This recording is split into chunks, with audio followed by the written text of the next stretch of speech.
Hi friends, அனைவருக்கும் வணக்கம். நான் உங்கள் தமிழினிங்க. இன்றைக்கி நம்மளோட வீடியோவில் ஆஃப்டர்நூன் டு நைட் ரொட்டீன் தான் பார்க்க போகிறேங்க. இது நல்ல ஒரு மதிய டைம்ங்க. நம்மளோட வேலையை இப்போ இருந்து ஸ்டார்ட் பண்ணலாம். இப்போ நம்ம வீட்டிலையே சூப்பரான ஹோம்மேட் பன்னீர் தான் ரெடி பண்ண போகிறோங்க.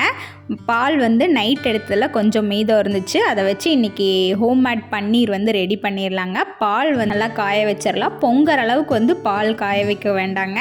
ஒரு மேலே ஆவி பறக்கிற அளவுக்கு காய வச்சு நம்மக்கிட்ட தயிர் இல்லைன்னா லெமன் இருந்துச்சு, இல்லைன்னா வினிகர் இருந்துச்சு அப்படின்னா அதை ஆட் பண்ணும்போது நமக்கு பால் திரிஞ்சு ஒரு க்ரீனிஷான தண்ணி தனியாக பிரிஞ்சு தெரியுங்க. அதை நம்ம நல்லா வடித்து எடுத்துடலாம். ஒரு கிளாத் வச்சு நல்லா வடிக்கிற மாதிரி ஒரு கிளாத் வச்சுட்டு நல்லா வடித்து எடுத்துடலாங்க.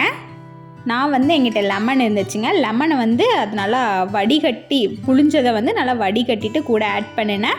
லெமன் ஆட் பண்ணால் கொஞ்சம் புளிப்பு டேஸ்ட் வருங்க. வினிகர் லெமன் புளிப்பு டேஸ்ட் வரும்.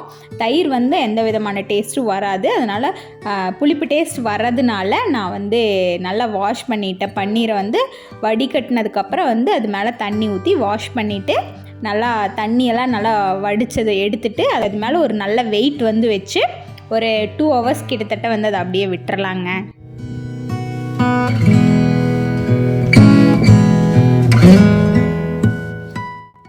பன்னீர் ஒரு 2 hours கிட்ட நல்லா வெயிட் வச்சுட்டு நல்லா தண்ணியெல்லாம் வடிட்டுங்க. அந்த கேப்பில் இன்னும் கொஞ்சம் மில்க் இருந்துச்சு. அதில் நம்ம ஒரு 2-3 பாதாம், வால்நட் இதை நல்லா அரைச்சி எடுத்துட்டு பால் நல்லா ஓரளவுக்கு காஞ்சதுக்கப்புறம் அதை கூட ஆட் பண்ணிவிட்டு நல்லா பாலை கொஞ்சம் நல்லா சுண்ட காய்ச்சலாங்க.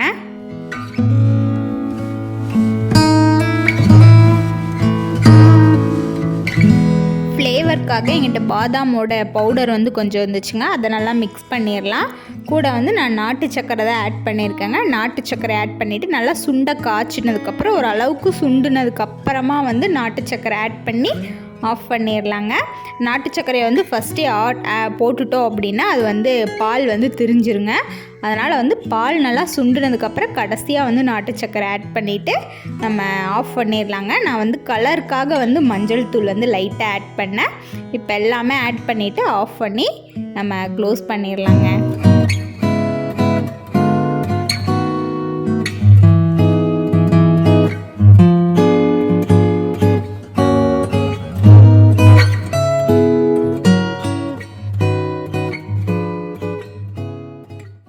இப்போ நமக்கு சூப்பரான பாதாம் பால் ரெடி ஆயிடுச்சுங்க. இதை அப்படியே சூடாக குடித்தாலும் வெதுன்னு குடித்தாலும் ஓகே, ஃப்ரீசரில் வச்சாலும் ஓகேங்க. அடுத்ததாக நம்ம வெயிட் வச்ச பன்னீர் என்னாச்சுன்னு பார்க்கலாங்க. நான் ஃபஸ்ட்டு வச்ச வெயிட் எனக்கு கம்ஃபர்டபுளாக இல்லைங்க. நல்லா தண்ணி வடியலன்னு சொல்லிவிட்டு அந்த பெரிய அம்மியோட அந்த கல்லை நான் வெயிட்டாக வச்சுட்டேங்க. வச்சதில் சூப்பராக தண்ணி எல்லாமே நல்லா வடிஞ்சிட்டு நமக்கு சாஃப்டான சூப்பரான பன்னீர் ரெடி ஆயிடுச்சுங்க. இதை வச்சு பன்னீர் கிரேவி, பன்னீர் திக்கா இந்த மாதிரி ஏதாவது ஒரு டிஃப்ரெண்ட்டான ரெசிபிஸ் ட்ரை பண்ணலாங்க.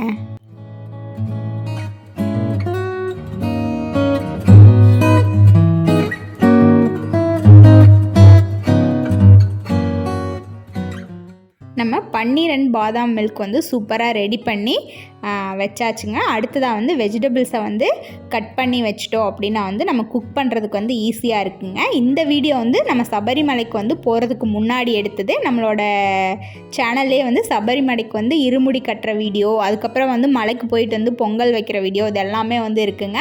இப்போ நம்ம வெஜிடபிள்ஸ் எல்லாம் கட் பண்ணிவிட்டு எங்கிட்ட கொஞ்சம் ஃப்ரூட்ஸ் இருந்தது, பப்பாளி, அதையும் கட் பண்ணி வச்சுட்டு நானும் போய் ஃப்ரெஷ் ஆகிட்டு குக்கிங்கை ஸ்டார்ட் பண்ணிவிட்டு ஃபாஸ்ட்டாக கடன் வேலையை முடிக்கலாங்க. நான் வடைக்கு பருப்பு ஊற வச்சுருந்தேன்.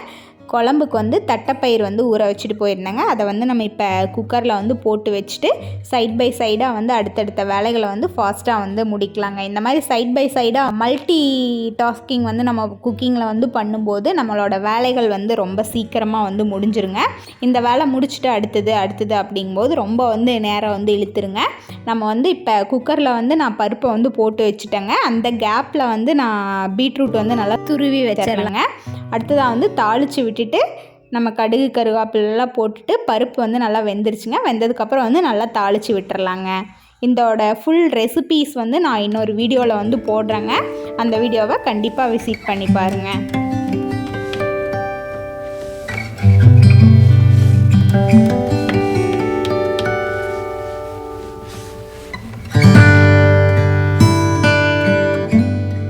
இப்போ நம்ம குழம்பு வந்து ரெடி பண்ணியாச்சுங்க, பொரியலும் வந்து ரெடி பண்ணியாச்சு.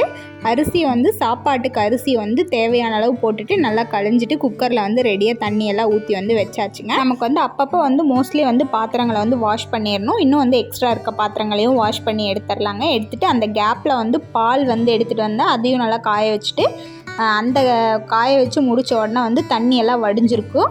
அப்போ வந்து பாத்திரத்தை எடுத்து ஷெல்ஃபில் வந்து அந்தந்த இடத்துல வந்து அரேஞ்ச் பண்ணிடலாங்க. இப்போ வந்து சாப்பாடே வந்து வச்சு விட்டுறலாங்க.